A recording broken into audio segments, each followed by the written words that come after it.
রাজ্যের আইন শৃঙ্খলা পরিস্থিতি নিয়ে রাজ্য বিজেপি সভাপতি সুকান্ত মজুমদার একটি মন্তব্য করেছিলেন, যে মন্তব্যে বিতর্ক সৃষ্টি হয়।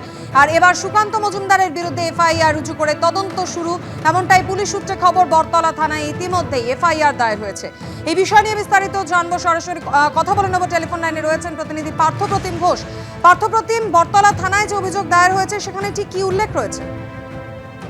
গতকাল গভীর রাত্রে অভিযোগ দায়ের হয়েছে। বটতলা এলাকার বাসিন্দা তিনি অভিযোগ দায়ের করেছেন বটতলা থানায়, এবং এক্ষেত্রে যে বিষয়ে উল্লেখ করেছেন সুকান্ত মজুমদার রাজ্য বিজেপি সভাপতির বিরুদ্ধে অভিযোগ, এবং সেই অভিযোগে বলা হচ্ছে যে শব্দ সুকান্ত মজুমদার ব্যবহার করেছেন সেই শব্দের পরিপ্রেক্ষিতে আইনানুগ ব্যবস্থা নেওয়ার জন্য কিন্তু আবেদন সেটা জানানো হয়েছে। এবং পুলিশের কাছে এই অভিযোগ আসার পরবর্তীকালে পুলিশ জানাচ্ছে তারা কিন্তু রাজ্য বিজেপি সভাপতি বিরুদ্ধে তারা এফআইআর রুজু করেছেন। বিএনএস এর অর্থাৎ ভারতীয় ন্যায় সংহিতার দুটি ধারা রয়েছে তার মধ্যে এই এফআইআর এর, যার মধ্যে একটি ধারা হচ্ছে বিএনএস এর 79 নম্বর ধারা, যেটি হচ্ছে কোনো মহিলা সম্পর্কে অশালীন শব্দ ব্যবহার করা, এবং দ্বিতীয়টি হচ্ছে ভারতীয় ন্যায় সংহিতা 352 নম্বর ধারা, যেটি হচ্ছে কাউকে অপমান করে শান্তি ভঙ্গ করা।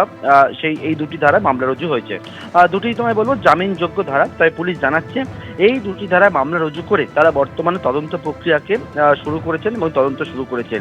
এবং গতকাল গভীর রাত্রে যে অভিযোগ, সেই অভিযোগের পরিপ্রেক্ষিতেই এই দুটি ধারায় মামলা রুজু করে তদন্ত শুরু করেছে বটতলা থানা তদন্তকারী আধিকারিকরা। মাধুরী, ধন্যবাদ পার্থ। সুকান্ত মজুমদারের মন্তব্যের প্রেক্ষিতে বটতলা থানায় এফআইআর, এই প্রসঙ্গে কি বলছেন রাজ্য বিজেপি সভাপতি, শোনাবো। তৃণমূল কংগ্রেস আমার এই মন্তব্যটিকে নিয়ে জনঘোলা করার চেষ্টা করছে, তারা মিথ্যে প্রচার করছে। আমি সেদিনও যা বলেছিলাম আজও একই কথা বলছি, যে পশ্চিমবঙ্গের পুলিশের আচরণ, রেড লাইট এরিয়ার মহিলাদের তাও একটা নীতি থাকে, তাদের একটা নিয়মাবলী থাকে। পশ্চিমবঙ্গের পুলিশকে মমতা বন্দ্যোপাধ্যায় এবং তার দলবল সেখান থেকেও বাজে অবস্থায় পৌঁছে দিয়েছে। সেদিন আমি সেই কথা বলেছিলাম, আজও সেই কথা বলছি। এই বক্তব্য মহিলাদের বিরুদ্ধে নয়, এই বক্তব্য পুলিশের বিরুদ্ধে। পুলিশের বিরুদ্ধে এই বক্তব্য, এবং এই বক্তব্য আমি 100% সহমত, এবং পুলিশকে এটা তৃণমূল কংগ্রেস করিয়েছে। গত পরশু সুকান্ত মজুমদার ঠিক কি মন্তব্য করেছিলেন, তৃণমূল কংগ্রেসের পোস্ট করা সেই ভিডিও এবার আপনাদের সামনে রাখবো, যার প্রেক্ষিতে বটতলা থানায় এফআইআর দায়ের হয়েছে। আপনারা আইনটাকে না সোনাগাছির সেক্স ওয়ার্কারদের পরিণত করে দিয়েছেন, পশ্চিমবঙ্গের আইনটা। আপনারা আইনটাকে না সোনাগাছির সেক্স ওয়ার্কারদের পরিণত করে দিয়েছেন, পশ্চিমবঙ্গের আইনটা। আর এই প্রসঙ্গে কি বলা হচ্ছে তৃণমূলের পক্ষ থেকে, শোনাবো। রাজ্য সভাপতি সুকান্ত মজুমদার গত কয়েকদিন ধরেই কুৎসিত কথাবার্তা বলে চলেছেন। এবারে নিয়ে এটা কি করলেন?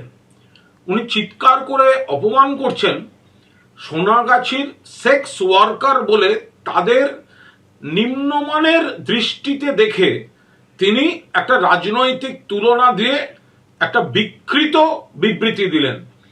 ওনার এই মা বোনেদের কাছে ক্ষমা চাইতে হবে।